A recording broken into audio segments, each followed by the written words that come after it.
Mama kuko kuba nabaye gutya nibyo bituma utambera umubyeyi mwiza. Narakubyaye ariko nicuje impamvu nakubyaye. Iyi accident iza ugahita upfa. Kora kumaze kundambira. Nanjye nakifuje kuba narapfuye kugira ngo nkurebe umeze gutya. None se kubera iki bitabaye hubwo? Kuki bitabaye wahamagaye iyo mana ikazi kabikora? Nta soni. Mama uke nta kibazo icyo wavuga cyose ntabwo ndi bugiye kwatate nukuri kumwe ntabwo mbishobora. Uritegeka ngo ntabwo nakuri kw'Imana ntaganye uritegeka se? Ndavuze ngo urajyayo. Wanze ukunze.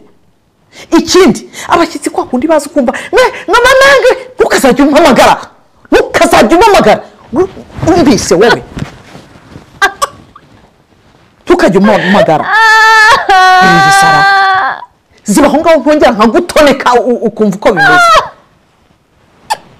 Yera agashaka kujya kwatata. Niba ndakugira inama nziza kugira ngo ugende nzajya nkohereza imiti. Nzajya mwira ko akuzanira imiti.